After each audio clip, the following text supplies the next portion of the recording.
سلطنت عثمانیہ اسلام کی مضبوط ترین اور عظیم الشان سلطنت تھی۔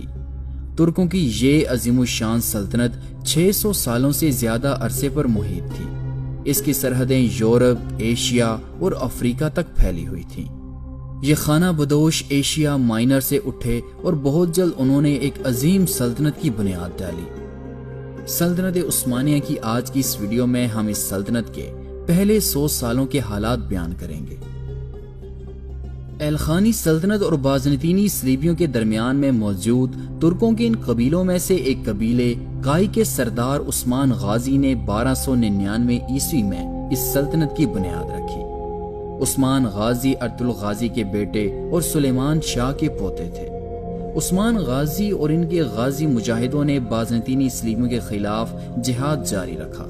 عثمان غازی ہی کے نام سے اس سلطنت کا نام سلطنت عثمانیہ رکھا گیا۔ ایلخانی منگولوں کی وجہ سے سلجوقوں کی آخری سلطنت سلاجقہ روم آخری سانس لے رہی تھی، اسی دوران عثمان غازی نے ترک قبیلوں کی متحدہ افواج کے ساتھ اناطولیہ پر حملہ کر کے اسے فتح کر لیا، اور یہیں سے اس عظیم سلطنت کے عروج کا آغاز ہوتا ہے۔ اناطولیہ کی فتح کے بعد عثمانیوں کے قدم دریائے سقاریہ تک مضبوط ہو چکے تھے۔ 1326 عیسوی تک عثمان غازی نے فتوحات کا دائرہ بورسا تک پھیلا دیا تھا، اور اسی سال عثمان غازی نے بورسا شہر کا محاصرہ کیا۔ یہاں خونریز جنگ کے بعد یہ شہر عثمانیوں نے فتح کر لیا۔ 1335 عیسوی میں عثمان غازی نے بورسا شہر کو عثمانی سلطنت کا پہلا دارالحکومت بنایا۔ اس فتح کے بعد عثمان غازی وفات پا گئے۔ عثمان غازی کے بعد ان کا بیٹا اور خان غازی عثمانی سلطنت کا دوسرا حکمران بنا۔ انہی کے دور میں خلیل پاشا سلطنت عثمانیہ کے پہلے وزیر اعظم بنے۔ اورحان غازی نے تخت سنبھالتے ہی فوج میں اصلاحات کی۔ انہوں نے کیا کچھ یوں کہ بازنطینی علاقے جن پر عثمانی قابض ہو چکے تھے، وہاں کی عیسائی رعایا کے بچوں کو نئی فوج کے لیے بھرتی کرنا شروع کیا۔ عثمانیوں نے ان بچوں کو اسلام میں داخل کیا اور انہیں اسلامی طور طریقے سکھلائے، اور کچھ ہی عرصے کے بعد یہ فوج جنیچری کہلانے لگی، اور در حقیقت یہی سلطنت عثمانیہ کی اصل طاقت تھی۔ اورحان غازی نے اقتدار میں آتے ہی ازنیک شہر کو فتح کیا۔ 1337 عیسوی میں انہوں نے ازمیت، اور 1338 عیسوی میں اورحان نے اسکودار شہر کو فتح کرتے ہوئے سلطنت کی سرحدیں قسطنطنیہ تک وسیع کر دی تھیں۔ ان فتوحات کے صرف 7 سال بعد اورحان غازی نے کراسی پر حملہ کر کے اسے فتح کر لیا۔ اورحان نے قسطنطنیہ کے ہونے والے نئے بادشاہ جان کوٹے کوزینس سے اتحاد کیا، اور اس کی بیٹی کے ساتھ اورحان نے شادی کر لی۔ اس شادی کے بعد اورحان کو تھریس کے علاقوں کو فتح کرنے کی اجازت بازنطینی بادشاہ یعنی کہ اورحان کے سسر نے اسے دے دی۔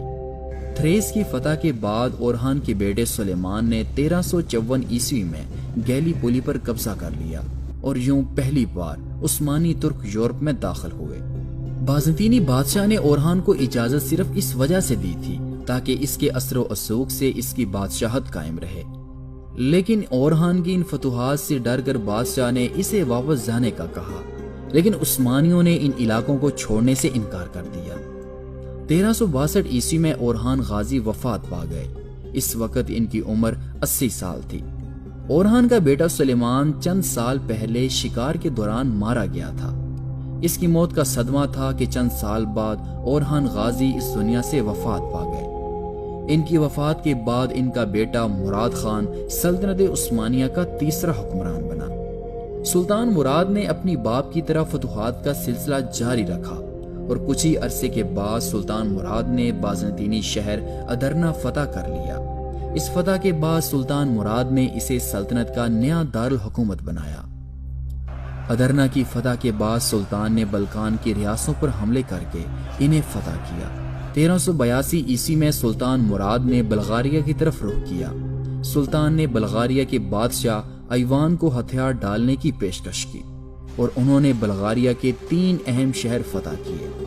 1399 عیسوی میں سلطان مراد نے کوسوو کی جنگ میں سربیا کی فوج کو عبرتناک شکست دیتے ہوئے سربیا کو فتح کر لیا۔